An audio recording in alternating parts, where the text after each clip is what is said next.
Assalamualaikum warahmatullahi wabarakatuh. Selamat datang di video yang kedua.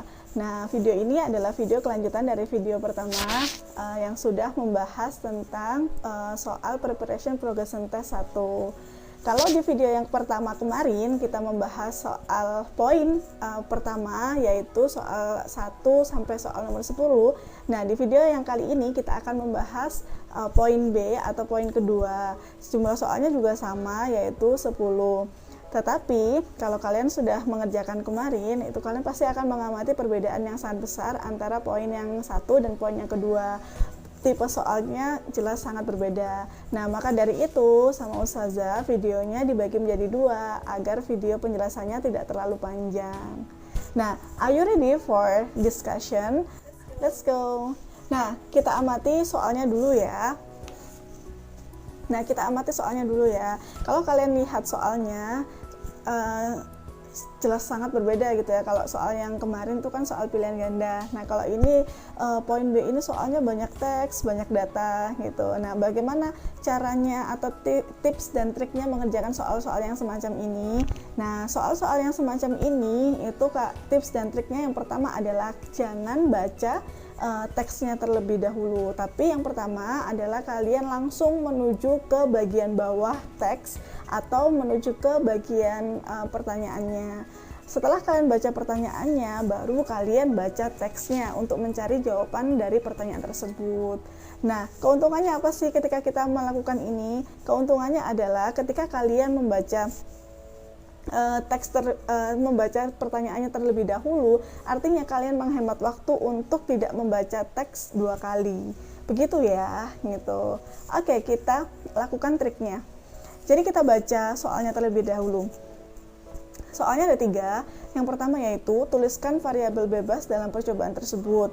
Kemudian yang B, menurut kalian variabel kontrol dalam percobaan tersebut adalah. Yang C, jika kalian adalah seorang pria yang sudah menikah, apakah yang kalian lakukan setelah membaca hasil penelitian tersebut? Oke, sudah kita baca soalnya, barulah kita menuju ke atas, yaitu menuju teksnya. Kita lihat ya, kita cari jawaban dari pertanyaan yang A, variabel bebas dalam percobaan tersebut. Nah, variabel bebas dalam percobaan itu adalah variabel yang dibuat berbeda. Tujuan kenapa variabel ini dibuat berbeda adalah untuk mengetahui apakah ada perbedaan antara perlakuan yang satu dengan perlakuan yang lainnya gitu. Jadi kata kunci dari variabel bebas adalah perlakuan yang dibuat berbeda, sengaja dibuat berbeda dalam suatu penelitian. Kalau sudah tahu kata kuncinya apa, langsung kita menuju ke teksnya, kita baca, kita cari manakah ada perlakuan yang berbeda. Nah, itu adalah jawabannya. Gitu ya. Langsung kita baca teksnya ya. Seorang peneliti melakukan suatu penelitian yang bertujuan untuk menilai tingkat kerusakan testis dengan mengamati perubahan diameter dan ketebalan epitel tubulus seminiferus pada tikus yang diberikan pemberian nikotin per inhalasi dengan dosis nikotin 0,5 mg per kilogram, 1 mg per kilogram, 2 mg per kilogram, dan 4,0 mg per kilogram. Semua kelompok diberi perlakuan nikotin per inhalasi menggunakan nebulizer Omron nebulizer NE-C28 selama 20 hari.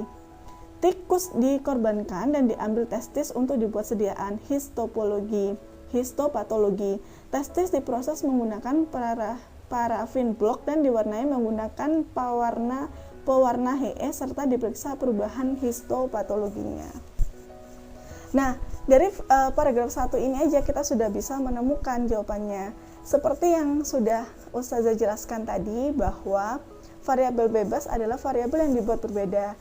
Nah, ketika kalian mengamati teks, terus kemudian kalian menemukan angka yang berbeda, ini jelas adalah variabel bebas gitu. Jadi variabel bebas ini diketahui dari angka yang berbeda ini, yaitu 0,5, 1,0, 2,0, dan 4,0. Apakah itu?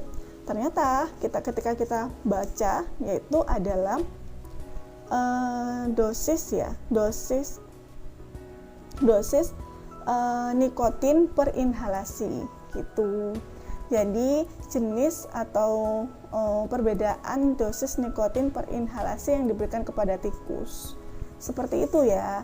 Sudah ketemu langsung jawabannya bahwa variabel bebasnya adalah yang ada di teks, yaitu perbedaan dosis nikotin per inhalasi yang diberikan kepada tikus.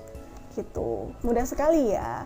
Meskipun soal ini tampaknya aduh itu ya teksnya banyak gitu, itu penelitian gitu. Tapi sebenarnya ini mudah soalnya kalau kalian tahu tips dan triknya. Bagaimana? Sudah paham untuk yang poin A?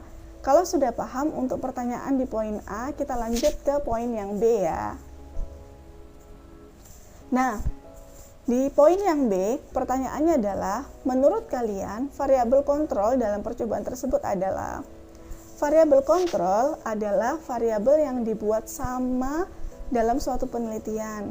Kalau variabel bebas tadi adalah variabel yang dibuat berbeda antara subjek yang satu dengan yang lainnya. Nah, maka variabel kontrol ini tidak dibuat berbeda, yaitu kebalikannya, dibuat sama. Jadi semua subjek atau semua tikus dalam semua kelompok itu harus mendapatkan perlakuan yang sama. Kenapa harus dibuat sama? Karena agar faktor ini atau variabel ini tidak mempengaruhi hasil penelitian. Yang diuji dalam penelitian ini adalah pemberian dosis nikotin yang berbeda antara kelompok yang satu dengan kelompok yang lainnya. Maka faktor-faktor yang lain harus dibuat sama sehingga tidak berpengaruh terhadap penelitian ini. Kira-kira apa ya variabel kontrolnya? Variabel kontrolnya dalam penelitian ini tentunya adalah pasti massa tikus, massa atau berat tubuh tikus yang diujikan dalam 4 kelompok tersebut. Jadi harus sama semua massanya agar tidak berpengaruh terhadap penelitian ini. Itu selain massa ada juga jenis makanan tikus gitu, terus kemudian jumlah makanan tikus dalam satu hari selama 20 hari, itu berapa kali tikusnya makan, berapa gram makanan yang diberikan kepada semua tikus itu. Nah, itu adalah variabel kontrol. Sudah paham untuk poin yang B? Kalau sudah paham untuk poin yang B, kita langsung saja ke poin yang C. Oke, sekarang langsung lanjut ke yang C, pertanyaan C. Jika kalian adalah seorang pria yang sudah menikah, apakah yang kalian lakukan setelah membaca hasil penelitian tersebut? Nah, untuk soal ini langsung kita lihat di teks di hasil penelitiannya ya, kita baca. Nah, kita baca di hasil penelitiannya disebutkan bahwa ini ada di paragraf 2 ya, langsung kita lihat. Hasil penelitian menunjukkan bahwa tingkat kerusakan struktural pada tubulus seminiferus dengan rata-rata penurunan diameter dan ketebalan epitel tubulus seminiferus. Diameter dan ketebalan epitel tubulus seminiferus dalam 4 kelompok eksperimen berkurang dibandingkan dengan kelompok kontrol. Studi ini membuktikan bahwa pemberian nikotin mengurangi spermatogenesis sistem reproduksi jantan dengan mengurangi diameter dan ketebalan epitel tubulus seminiferus dalam testis. Ini juga membuktikan bahwa tingkat kerusakan yang diberikan bahwa tingkat kerusakan testis berbanding lurus dengan dosis nikotin yang diberikan pada tikus jantan. Nah, dari hasil penelitian tersebut menunjukkan bahwa si nikotin ini sangat berpengaruh terhadap spermatogenesis, yaitu proses pembentukan sperma. Kalau ustazah di seorang pria yang sudah menikah, ustazah tidak akan mau merokok karena di dalam rokok terdapat nikotin. Nah, nikotin ini nanti akan berpengaruh terhadap produksi sperma ustazah dong gitu. Nanti kalau produksi spermanya berkurang ya, gitu nanti akan berpengaruh terhadap upaya wanita dan pria gitu yang sudah menikah untuk mendapatkan keturunan. Jadi jawabannya ya tidak merokok gitu ya, dengan alasan yang sudah dijelaskan sebelumnya. Oke, sudah paham ya, gampang banget soal di nomor 1 ini ya. Sebenarnya mungkin terlihat susah karena wah teksnya panjang gitu, aduh ini gimana ini gitu ya. Nah, padahal sebenarnya kalau soalnya dalam bentuk teks malah lebih mudah untuk mencari jawaban di dalam teks tersebut gitu ya. Nah, so if you understand about number 1, ya let's go to the next question, yaitu question number 2. Oke, langsung kita lari ke soal nomor 2. Nah, di soal nomor 2 ini soalnya juga ada dalam teks ya. Langsung kita baca pertanyaannya dulu. A, B, C ya. Suami tersebut akan sembuh pada hari ke berapa?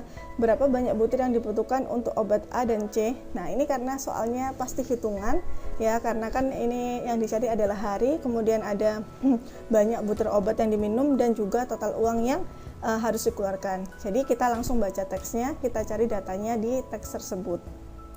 Karena kita baca ya teksnya ya. Sepasang suami istri yang telah menikah selama 10 tahun memutuskan untuk pergi ke dokter untuk mengecek kondisi organ reproduksi mereka sekalian ingin melakukan program kehamilan. Hasil pemeriksaan dokter menyatakan ternyata ada masalah pada si suami. Dokter memberikan obat kepada suami tersebut. Obat berisi 3 macam obat, yaitu obat A, B, dan C. Aturan pemberian obat A dan obat B diminum 3 butir sehari pada pagi, siang, dan malam. Harga obat A adalah 50.000 per butir. Obat B diminum 2 kali sehari bagi pagi dan malam setelah makan. Harga obat B adalah 200.000 per butir. Selanjutnya, obat C diminum 1 kali sehari setelah makan. Harga obat C adalah 100.000 per butir. Ini di soal ditulis per hari, itu salah ya, jawabannya adalah 100.000 per butir. Ketika obat tersebut diminum bersamaan dengan aturan yang telah disebutkan per obatnya, dokter memprediksi suami tersebut akan sembuh setelah menghabiskan 100 butir obat. Nah, jawaban yang A yaitu suami tersebut akan sembuh pada hari keberapa? Suami tersebut, kita cek ya jawabannya. Disebutkan oleh dokter bahwa suami tersebut akan sembuh apabila telah meminum 100 butir obat. Ya kan, tadi di teks disebutkan bahwa dia akan sembuh setelah minum 100 butir obat. Sedangkan obat B diminum sehari 2 kali, yaitu pagi dan malam. Maka 1 hari dia menghabiskan 2. Jadi berapa hari dia sembuh? Yaitu tinggal dibagi aja 100 butir per 2 dalam 1 harinya. Jadi ada sekitar 50 hari dia akan sembuh, diprediksi sembuh oleh dokter. Paham? Mudah ya ini ya. Kalau mudah kita Oke, sekarang kita lanjut ke poin yang pertanyaan yang kedua di soal nomor 2 ya, gitu. Berapa banyak butir yang dibutuhkan untuk obat A dan C? Nah, tadi di soal yang pertama sudah diketahui bahwa si pasien ini akan sembuh dalam waktu 50 hari. Nah, 50 hari ini digunakan untuk menghitung obat yang dibutuhkan untuk obat A dan C. Tinggal dikalikan aja gitu. Kalau obat A kan kebutuhannya 3 kali sehari, dikalikan 50 hari, jadi membutuhkan 150 butir. Sedangkan obat C kan yang dibutuhkan 1 butir sehari, maka langsung dikalikan 50 hari sama dengan 50 butir. Jadi total yang dibutuhkan obat A yaitu 150 butir, kemudian obat B 100 butir, dan obat C 50 butir. Gitu ya, mudah sekali. Nah, data ini kalian simpan, nanti pasti akan dipakai untuk mengerjakan soal berikutnya. Next tuh poin atau pertanyaan yang C ya, gitu di soal ini. Nah, udah pasti kan ya, seperti yang Ustazah bilang tadi bahwa data yang di atas tadi pasti akan digunakan untuk mengerjakan di poin yang ini. Kenapa? Karena pertanyaannya adalah hitunglah total uang yang harus dikeluarkan untuk membeli obat A, B, dan C. Nah, langsung aja dihitung gitu. Harga obat A tadi kan kebutuhannya 150 butir. Maka langsung dikalikan 50.000 atau harga obat A yaitu 50.000 per butir sama dengan 7.500.000. Kemudian obat B kebutuhannya adalah 100 butir dikalikan harga per butirnya yaitu 200.000 sama dengan 20 juta. Nah, yang C itu kebutuhannya adalah 50 butir dikalikan harga per butirnya 100.000 sama dengan 5 juta. Total yang harus dikeluarkan si suami atau si pasien tersebut adalah harga obat A ditambah harga obat B ditambah harga obat C sama dengan 7.500.000 ditambah 20 juta ditambah 5 juta sama dengan 32.500.000 selama 50 hari. Gitu ya. Gampang banget aslinya ya soalnya gitu. Mungkin karena bentuk soal ini belum pernah kalian temui, jadi gitu, kok matematika ya gitu ya kan. Ini namanya AKM ya. Jadi kalau AKM itu soalnya akan berhubungan dengan mapel yang lainnya. Jadi kita menerapkan masalah yang ada di sekitar kita. Jadi berhubungan antara sistem reproduksi pada biologi dihubungkan dengan matematika. Gitu ya. So easy, mudah sekali. Ya, if you understand ya, kita langsung lanjut ke slide berikutnya, yaitu slide atau soal nomor berapa? Nomor 3. Let's go. Maaf. Jadi langsung kita baca teks, pasti jawabannya ada di teks ya. Apa itu biobank? Gitu. Ternyata seperti soal ini ya, sebenarnya kalian bisa baca, jangan baca keseluruhan teksnya, dibaca skimming aja atau dibaca sekilas gitu ya. Nah, di teks ini disebutkan bahwa ada suatu penelitian ya yang berhasil dilakukan oleh peneliti untuk menumbuhkan 8 jenis domba yang terlahir prematur dalam rahim buatan. Jadi ini penelitiannya tentang rahim buatan atau artificial womb. Seperti yang kita tahu, rahim itu kan adalah organ reproduksi pada wanita ya, gitu. Nah, ini dibikinnya artificial. Langsung kita lihat gambarnya. Oh, ternyata gambarnya seperti ini, artificial womb atau rahim buatan itu. Disebut juga dengan biobank. Jadi ada si rahim buatan ini dibikin atau dibuatnya semirip mungkin dengan uterus yang asli ya, dengan uterus yang asli yaitu, tetapi ini dibuatnya dari plastik gitu ya. Terus di dalamnya terdapat cairan. Kalau di wanita cairannya namanya air ketuban ya, air ketuban. Sedangkan kalau di sini ya pasti air ketubannya ini dibikin semirip mungkin dengan air ketuban yang asli gitu. Terus kemudian dihubungkan dengan pastinya oksigen dan sama nutrisi gitu kan. Nah, seperti itu. Tidak seperti inkubator konvensional, alat ini benar-benar telah memproduksi kondisi dalam rahim yang sebenarnya. Jantung bayi sendiri mentransfer darah melalui tali pusar ke mesin luar yang menggantikan plasenta ibu. Nah, ini kan cairan ketuban yang digunakan telah diperkaya dengan nutrisi yang mengalir masuk dan keluar dari biobank yang terkontrol dengan suhu dan steril.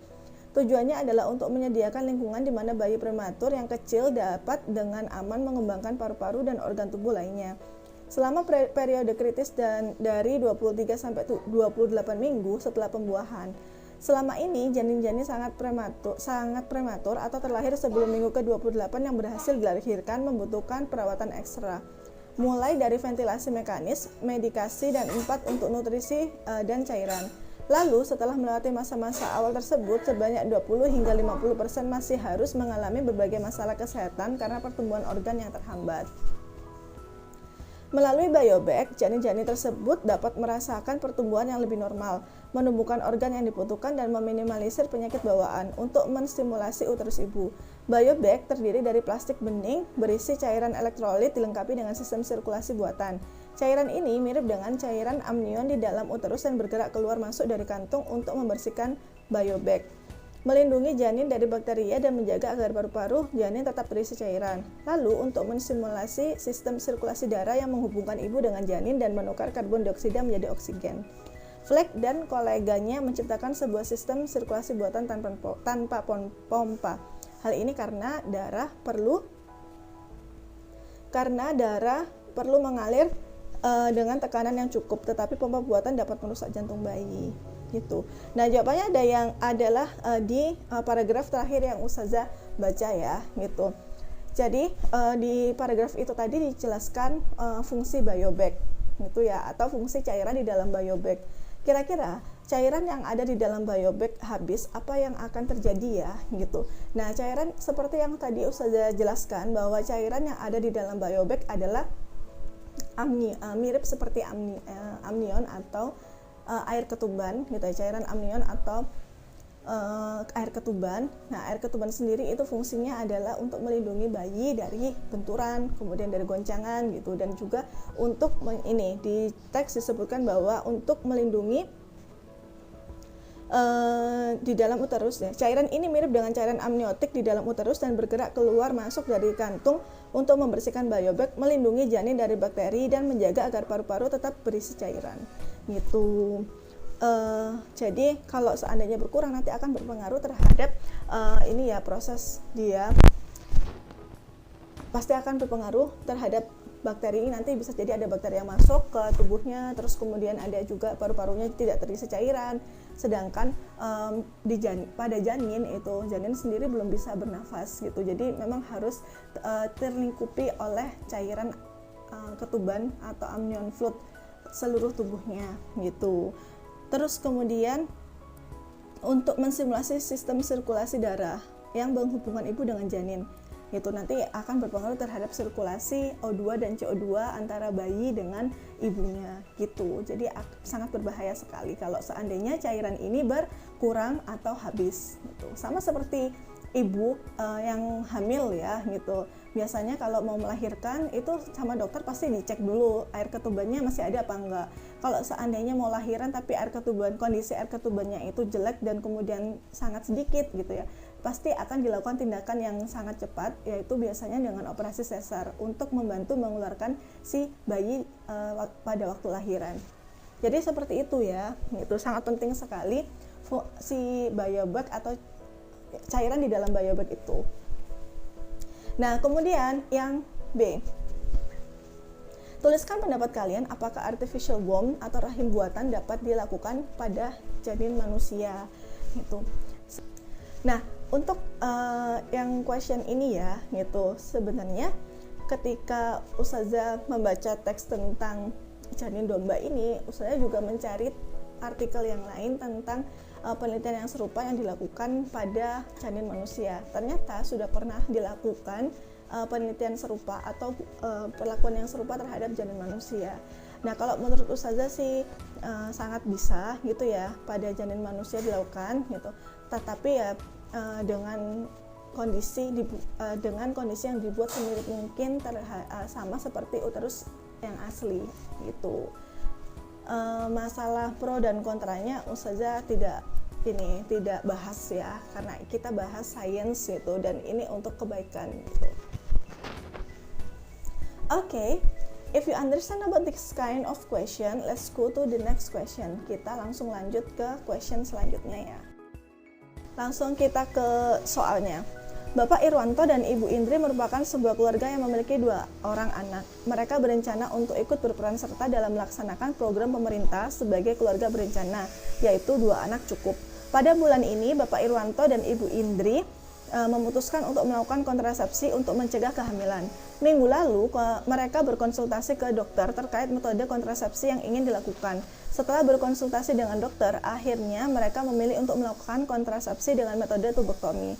Tubektomi adalah kontrasepsi sterilisasi yang dilakukan oleh perempuan dengan cara memblokir atau memotong tuba falopi. Tubektomi bertujuan menghalangi sel telur agar tak bertemu sperma dan terjadi pembuahan. Tubektomi termasuk salah satu metode kontrasepsi pada wanita yang efektif dalam mencegah kehamilan. Nah, setelah membaca, pasti kita sudah tahu jawabannya ya untuk yang A.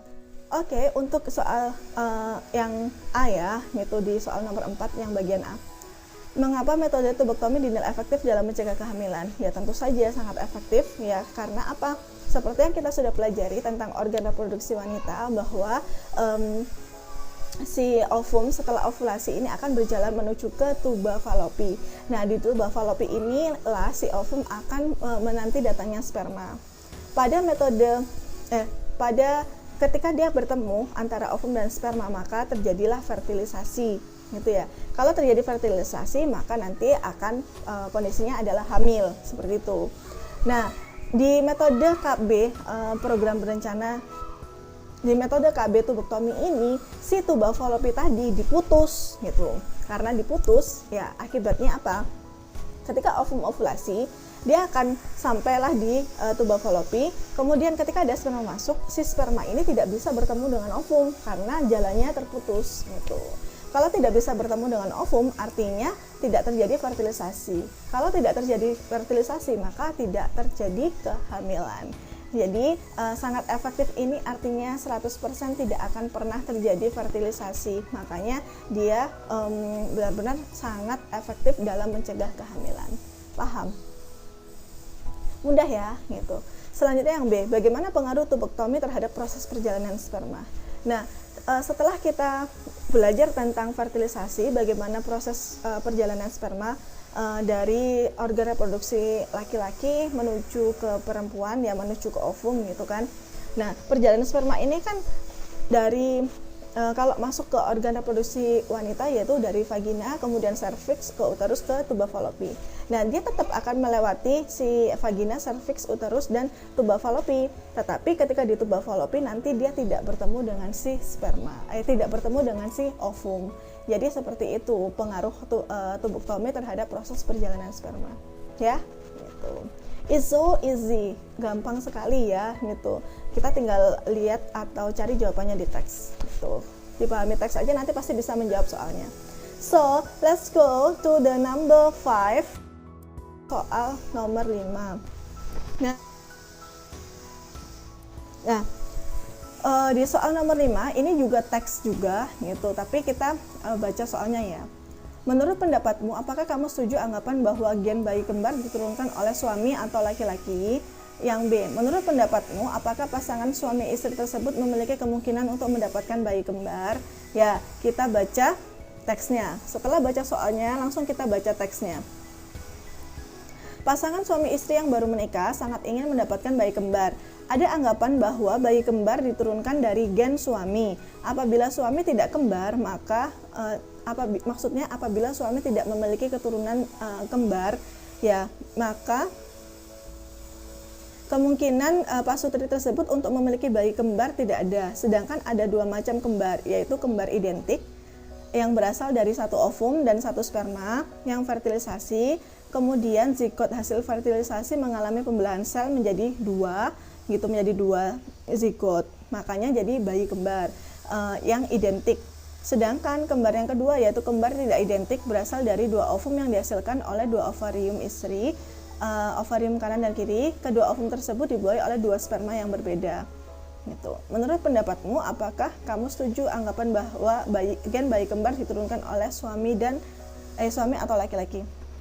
Nah, untuk soal ini sebenarnya kalian tinggal memahami perbedaan antara dua macam bayi kembar yaitu bayi kembar yang identik dan tidak identik. Tadi sudah dijelaskan di teks ya, bahwa bayi kembar identik dan tidak identik itu bedanya apa gitu. Oke, sekarang saya jelaskan lagi ya gitu. Kalau bayi kembar identik itu berasal dari satu ovum, kemudian satu sperma, ya, dia menyatu fertilisasi. Setelah fertilisasi, dia akan dalam perjalanan menuju uterus dia akan membelah jadi dua. Nah, karena membelah jadi dua, ya, nanti babynya akan ada dua ya. Nah, dua ini memiliki sifat dan karakter yang sangat mirip atau identik karena berasal dari satu ovum dan satu sperma dengan jenis kromosom antara ovum dan sperma yang sama. Karena sama, makanya mereka memiliki karakter yang sama juga gitu. Nah, sekarang apa bedanya kembar tidak identik? Kalau kembar tidak identik itu ovumnya si seorang ibu ya atau si istrinya itu ovarium kanan dan kiri sama-sama mengeluarkan ovum dua-duanya gitu. Nah, antara ovum kanan dan kiri ini bisa jadi ya pasti kromosomnya berbeda gitu. Terus kemudian dua ovum ini dibuahi oleh sperma yang satu, ovum yang ini dibuahi oleh sperma yang lainnya. Jadi dua sperma ini sperma yang berbeda dan yang membawa kromosom yang berbeda pula. Gitu. Kemudian mereka menjadi satu, fertilisasi, fusi nukleus antara ovum dan sperma. Kemudian dua zigot hasil fertilisasi ini berjalan menuju uterus, ya. Nah, ketika berjalan menuju uterus, gitu, nanti dia di uterus dapat dua baby atau dua bayi. Yang pastinya memiliki karakter dan sifat yang bisa jadi berbeda karena memiliki perpaduan kromosom ovum dan sperma yang berbeda pula gitu. Nah, kalau menurut pendapatmu, apakah kamu setuju anggapan bahwa gen bayi kembar itu diturunkan oleh suami atau laki-laki? Kalau bayi kembar identik, ya, menurut Ustazah itu bisa jadi disebabkan oleh gen laki-laki atau si suami. Sedangkan bayi yang tidak kembar atau tidak identik bisa jadi disebabkan atau diturunkan dari gen istri. Kenapa? Karena kan tadi ovariumnya menghasilkan menghasilkan 2 ovum gitu loh. Nah, siapakah yang menghasilkan 2 ovum? Kan si istri gitu, ovarium dari seorang istri. Jadi bisa jadi gen yang berpengaruh adalah gen istri untuk kembar tidak identik. Nah, untuk kembar yang identik itu bisa jadi adalah dari gen suami. Jadi menurut Ustazah, gen bayi kembar yang diturunkan ini antara kembar identik dan kembar tidak identik berbeda. Kalau kembar identik itu diturunkan oleh si suami, bisa jadi. Kemudian kalau kembar yang tidak identik diturunkan oleh si istri. Gitu. Terus menurut pendapatmu, apakah pasangan suami istri tersebut memiliki kemungkinan untuk mendapatkan bayi kembar? Gitu. Menurut pendapatmu, apakah pasangan suami istri tersebut memiliki kemungkinan untuk mendapatkan bayi kembar? Nah, untuk mendapatkan bayi kembar ini sebenarnya tidak bisa dipastikan ya, bisa atau tidaknya. Kenapa? Karena kan kondisi antara si suami dan istri itu gennya itu bagaimana kan kita nggak tahu, gitu ya. Tetapi kalau seandainya si suami istri tersebut sangat ingin mendapatkan bayi kembar, mereka dapat datang ke dokter spesialis kandungan untuk program bayi kembar. Itu bisa dilakukan gitu, karena di dunia kedokteran sudah sangat canggih sekarang. Gitu. Nah, untuk nomor 5, soal nomor 5 ada kesulitan. Semoga enggak ya, sebenarnya ini masalah pendapat aja gitu. Nah, kalau sudah paham atau sudah bisa di soal nomor 5, kita lanjut ke soal nomor number 6. Untuk soal nomor 6, kita baca soalnya terlebih dahulu ya. Ciri-ciri pubertas pada laki-laki adalah, kemudian yang B, ciri-ciri pubertas pada wanita adalah, dan yang C, apakah seorang pembaca yang berkata bahwa pubertas pada perempuan selalu terjadi di umur yang lebih muda dari pria? Setujukah Anda dengan kalimat tersebut? Berikan alasannya. Nah, langsung kita baca teksnya, gitu. Kita cari jawaban dari pertanyaannya dari teks tersebut. Kalau seandainya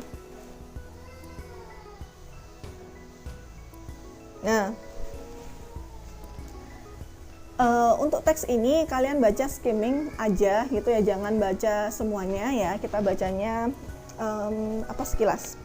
Semua orang tentu akan melewati pubertas pada masanya ya. Kata pubertas berasal dari kata Latin pubes yang artinya usia menuju kedewasaan. Kemudian perubahan fisik yang paling terlihat ialah terjadinya kematangan pada organ-organ seksual untuk mencapai kepada kemampuan reproduksi. Sebagian memasuki masa puber di usia 9 sampai 11 tahun. Sebagian lagi puber ketika sedikit lebih tua. Studi yang dilakukan oleh Dr. Christine Wolfart VJ dari University of Copenhagen menyebutkan bahwa genetik berperan besar dalam menentukan usia berapa anak mengalami masa puber.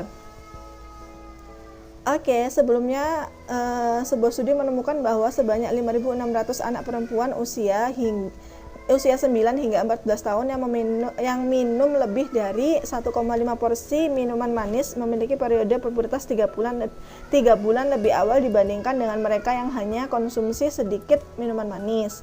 Dari studi yang diterbitkan bulan Januari di jurnal Human Reproduction itu berarti menyatakan adanya hubungan antara konsumsi minuman manis yang memicu menstruasi dini. Selain konsumsi minuman manis seperti soda, sirup, atau teh manis, jumlah makanan yang dikonsumsi dan seberapa seringnya olahraga juga memiliki kaitan, gitu. Ya. Oke. Setelah kita baca artikel skimming, ternyata dapat diketahui bahwa artikel tersebut menjelaskan hubungan antara kecepatan pubertas yang terjadi pada wanita dengan minuman manis atau tidak, gitu ya.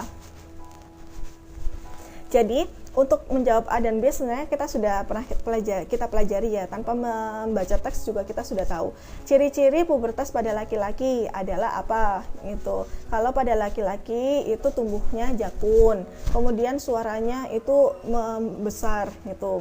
Terus kemudian dadanya melebar ya, gitu. Terus tumbuh kumis atau rambut di area kumis dan janggut gitu. Nah, itu pubertas pada laki-laki. Sedangkan ciri-ciri pubertas pada wanita, nah ini yang B ya. pertanyaan yang B. Kalau pada wanita suaranya melengking gitu, terus kemudian dadanya membesar gitu. Kalau melebar laki-laki, kalau wanita membesar, kemudian pinggulnya melebar gitu. Nah, yang pasti pada wanita adalah sudah mengalami menstruasi. Nah, selanjutnya yang C. Apa seorang pembaca yang berkata bahwa pubertas pada perempuan selalu terjadi di umur yang lebih muda dari pria? Setujukah Anda dengan kalimat tersebut? Oke, untuk yang poin C ini gitu ya, di artikel tadi sedikit disebutkan bahwa memang pada si perempuan ya itu pubertasnya lebih cepat dibandingkan dengan laki-laki. Kalau Ustazah ditanya apakah Ustazah setuju dengan kalimat tersebut, maka Ustazah akan menjawab iya gitu. Kenapa? Kalau Ustazah amati dulu ketika Ustazah remaja, ketika Ustazah dan teman-teman Ustazah mengalami perubahan fisik psikologis yang besar gitu ya, ternyata di usia yang sama atau teman-teman di satu kelas Ustazah itu yang laki-laki belum mengalami perubahan itu. Ada yang 1 atau 2 tahun setelah Ustazah gitu ya, terus tiba-tiba mereka mengalami perubahan dengan tubuhnya tiba-tiba tinggi gitu, terus kemudian ada kumis gitu, suaranya juga sudah berubah. Nah itu berlangsung atau terjadinya lebih lama waktunya dibandingkan dengan Ustazah gitu, waktu kecil dulu. Jadi Ustazah setuju sih gitu kalau pubertas pada perempuan selalu terjadi di umur yang lebih muda dari pria. Tetapi ya ini tidak 100% ya gitu. Maksudnya karena ini kan pendapat ya. Bisa jadi berbeda. Kenapa? Karena di artikel tadi juga disebutkan bahwa pubertas atau masa pubertas antara orang yang satu dengan orang yang lainnya itu dipengaruhi oleh banyak faktor. Misalnya makan minuman manis, kemudian olahraga gitu, terus gaya hidup gitu. Nah, kondisi di antara keluarga yang satu dengan keluarga yang lainnya kan juga berbeda. Nah, itu akan berpengaruh terhadap masa pubertas yang terjadi pada setiap orang. Gitu. Jadi sudah jelas untuk pertanyaan nomor 6. Kalau sudah jelas, kita lanjut ke next question. Oke. Selanjutnya kita baca question yang nomor 7. Nah, di question nomor 7 ini diberikan data berupa poster tentang 4 metode sunat yang saat ini lagi populer dilakukan, gitu ya. Nah, langsung kita baca questionnya, pertanyaannya. Dwi dan orang tuanya sedang berdiskusi tentang teknik sunat. Beragam teknik sunat bisa dinikmati masyarakat mulai dari teknik operasi biasa atau konvensional hingga pakai alat potong. Tujuannya supaya pasien lebih nyaman dan cepat sembuh usai disunat. Amati gitu. Nah, ini 4 metode sunat yang populer di posternya ya. Gitu. Ada 1 sirkumsisi atau konvensional. Ini yang dulu sekali dan mungkin sampai sekarang masih ada juga gitu, yaitu langsung dipotong langsung kulit dengan alat potong seperti gunting atau pisau bedah. Nah, kelebihan dan kekurangannya adalah minim resiko waktu penyembuhan lama. Kemudian yang B, laser electrical cutter menggunakan pemanas elektrik yang ditembakkan ke ujung penis untuk memotong kulit. Nah, ini minim jahitan dan pendarahan, kemudian cepat sembuh, tetapi resikonya kepala penis terpotong ya. Terus yang ketiga adalah pemasangan klem, yaitu di batang penis seusai dengan ukuran dan kemudian kulit dipotong dengan pisau bedah. Klem akan terpasang pada penis hingga luka mengering. Tanpa jahitan dan minim pendarahan, kemudian cepat sembuh dan minim rasa sakit, tetapi klem menggantung di penis. Terus biayanya juga mahal. Nah, yang terakhir ada metode stapler. Metode sunat dewasa atau remaja puber menggabungkan potong dan jahit dengan alat stapler berbentuk lonceng di bagian dalam untuk melindungi kepala penis. Lonceng lain di luar yang punya pisau bulat untuk memotong si kulitnya. Nah, ini kelebihannya adalah jahitan lebih kuat dan minim pendarahan, kemudian stapler menggantung di kepala penis. Nah, terus juga harganya mahal. Nah, dari 4 metode yang dijelaskan di poster, ternyata yang resiko jahitan lain terluka kecil itu adalah di yang nomor 3, yaitu pemasangan klem. Di pemasangan klem itu ternyata tanpa jahitan dan minim pendarahan gitu. Artinya kalau tidak ada pendarahan itu tidak ada jaringan yang terluka. gitu. Kemudian keuntungan yang lainnya di yang klaim yaitu cepat sembuh dan minim rasa sakit gitu. Jadi kalau ustazah gitu akan memilih yang metode ketiga yaitu klaim. Ya, karena memang resikonya kecil meskipun biaya yang dikeluarkan mahal ya gitu. Nah, apakah kalian setuju dengan jawaban ustazah ya gitu. Kalau sudah paham di soal yang ini, kita langsung lanjut ke slide berikutnya ya. Oke, soal nomor 8 ini masih berhubungan dengan soal nomor 7 ya, yaitu organ apa saja yang dimiliki Dwi setelah Dwi melakukan kitan. Silakan memberikan tanda centang, boleh lebih dari 1 kali. Oke, ini kalau kitan pasti terjadi pada laki-laki. Si Dwi ini laki-laki ya, gitu. Oke, ya kalau si Dwi ini laki-laki ya pastinya karena dia kitan atau sunat. Jadi organ yang masih dimiliki tentunya adalah organ reproduksi pada laki-laki, gitu ya. Kita centang manakah yang masih dimiliki oleh Dwi. Proses kitan itu adalah proses memotong bagian ujung penis, hanya di ujungnya saja, gitu ya. Jadi organ reproduksi laki-laki pada Dwi itu tidak ada yang hilang, gitu, masih ada semua. Nah, kita lihat pilihannya di sini itu ternyata campuran antara organ reproduksi laki-laki dan perempuan. Jadi ya kita tinggal centang yang organ reproduksi laki-laki aja, yang perempuan jangan dicentang, gitu, karena si Dwi ini kan laki-laki. Oke, ya jawabannya adalah skrotum, epididymis, kemudian testis. Ovarium dan endometrium kan organ reproduksi wanita, gitu. Jadi sangat mudah sekali ya kalau kalian sudah paham betul organ reproduksi laki-laki dan wanita, pasti langsung cepat aja jawab ini.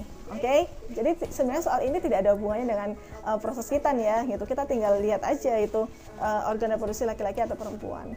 So easy, gampang banget ini. Ini kita jawab dalam hitungan detik sudah bisa. Ya, next, go to the next question. Number 9. Oke, di soal nomor 9 ini ternyata kita diberi satu poster ya. Sebelum baca poster itu kita lihat questionnya. Kita lihat pertanyaannya. Komisioner KPAI Siti Hikmawati berpendapat bahwa wanita bisa hamil bila berenang bersama pria di kolam yang sama. Setujukah Anda dengan pernyataan Ibu Siti tersebut? Jika Anda diajak keluarga berenang di pantai, maukah Anda ikut berenang? Berikan alasanmu. Kita lihat di sini posternya ya, kalian amati. Pria wanita berenang bersama, hamil gitu. Sperma tidak dicari vagina sendiri. Sperma tidak jalan dari vagina sendiri, tidak renang dan naik ke leher rahim, tidak tembus kulit lalu membuat hamil. Ketika terpapar udara atau air akan mati. Nah, itu penjelasan dari dokter. Cairan seminal langsung kering di luar tubuh, spermatozoa mati beberapa menit kemudian. Dari Dr. Yasin Yanuar Muhammad SPOG. Nah, kecuali ada penetrasi di dalam kolam renang melibatkan penetrasi pening ke liang vagina, sperma dikeluarkan di dalamnya, kehamilan bisa terjadi. Jadi dari poster itu sudah sangat jelas sekali ya bahwa pernyataan Ibu Siti si komisioner KPAI ini jelas salah gitu. Kenapa? Karena pria dan wanita ketika berenang bersama tidak mungkin bisa hamil si wanitanya. Kenapa bisa hamil?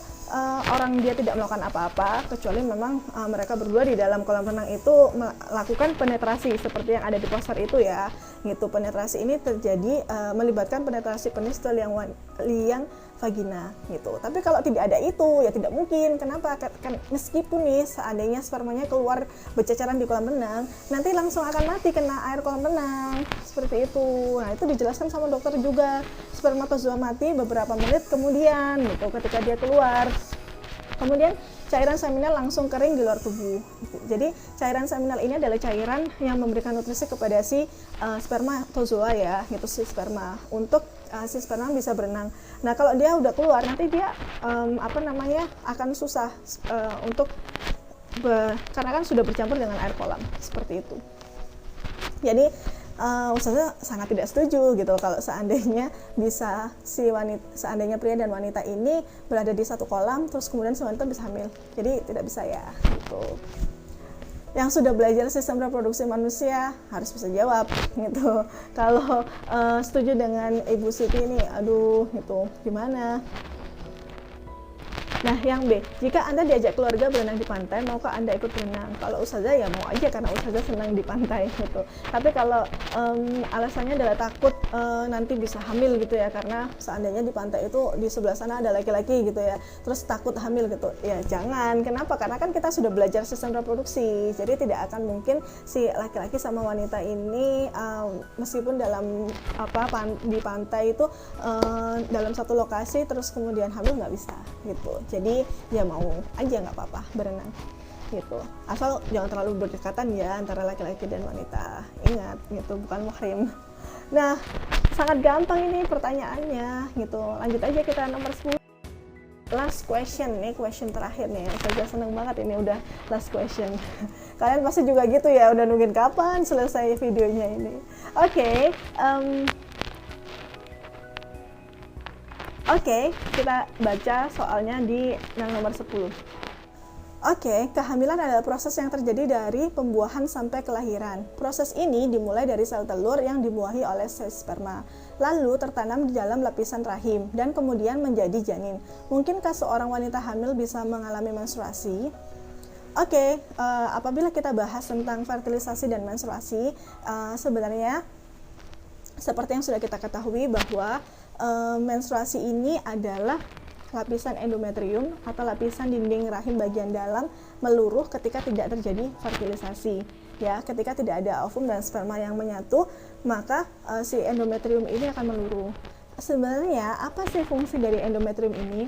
Endometrium adalah lapisan dalam dinding rahim yang menebal ya, gitu. Tujuannya adalah untuk memberikan nutrisi kepada si zigot yang hasil fertilisasi itu ketika implantasi di endometrium. Nah, tujuannya adalah si nutrisi ini atau endometrium ini akan digunakan untuk si janin ini atau si zigot akan membelah selnya semakin banyak ya, gitu. Untuk berubah menjadi janin, kemudian menjadi bayi selama 9 bulan 10 hari. Seperti itu. Ini adalah fungsi si endometrium. Nah, kalau seandainya tidak ada zigot ya, tidak terjadi fertilisasi, maka endometrium ini kan tidak berfungsi. Maka dari itu si endometrium ini akan meluruh menjadi menstruasi apabila tidak ada fertilisasi. Jadi, jawabannya untuk pertanyaan ini adalah, mungkinkah seorang wanita hamil bisa mengalami menstruasi? Jawabannya tidak mungkin gitu. Jadi apabila wanita hamil, maka endometriumnya ini akan semakin menebal. Tujuannya adalah untuk memberikan si nutrisi kepada si baby gitu, atau si janinnya di dalam rahim gitu. Jadi akan semakin menebal. Maka tidak mungkin seorang wanita hamil bisa mengalami menstruasi gitu. Nanti setelah si wanita ini melahirkan, maka si endometrium ini akan meluruh. Tetapi proses peluruhan setelah melahirkan ini namanya bukan menstruasi, tetapi namanya adalah nifas. Nah, Ustazah, saya pernah baca tuh artikel tentang wanita hamil bisa menstruasi. Kemungkinan wanita hamil yang menstruasi atau mengeluarkan darah itu bukan menstruasi, tetapi adalah pendarahan yang dialami oleh si wanita tersebut. Seperti itu ya, itu jawaban untuk nomor 10. Sudah paham untuk jawaban nomor 10? Alhamdulillahirabbil. Alhamdulillah sudah selesai kita bahas soal terakhir, yaitu soal nomor 10. Ustazah harap kalian paham dengan penjelasan yang Ustazah jelaskan di video kali ini ya, gitu. Saran Ustazah. Nah, saran Ustazah untuk kalian dalam menghadapi PT di minggu depan ya adalah apa? Baca buku kalian, read your book. Ya, baca gitu. Kalau biologi ya baca buku biologi gitu. Kalau seandainya bahasa Indonesia ya baca buku bahasa Indonesia gitu ya. Jadi Ustazah nggak ngomong soal biologi aja gitu ya. Jadi baca buku kalian, terus kemudian kalau kalian punya buku selain buku sekolah ya kalian baca juga gitu. Kemudian selanjutnya adalah apa? Find find another question and solve it. Jadi kalian cari soal-soal sebanyak-banyaknya di buku gitu ya. Jadi buku kan pasti ada soalnya nih. Nah, itu langsung kalian cari terus kalian kerjakan. Kalian boleh mengerjakan dengan teman kalian atau kalian kerjakan sendiri. Ya, lebih baik sih dikerjakan sendiri aja. Tapi janjian sama temennya, ngerjakannya bersama-sama tapi sendiri gitu ya. Selanjutnya, discuss with your friend or teacher. Jadi kalian diskusikan dengan teman kalian. Jawabanku gini nih, jawabanmu gini. Loh, kenapa kok gitu? Jadi kalian diskusikan. Kenapa jawabannya kok berbeda gitu? Kalau sama ya udah gitu.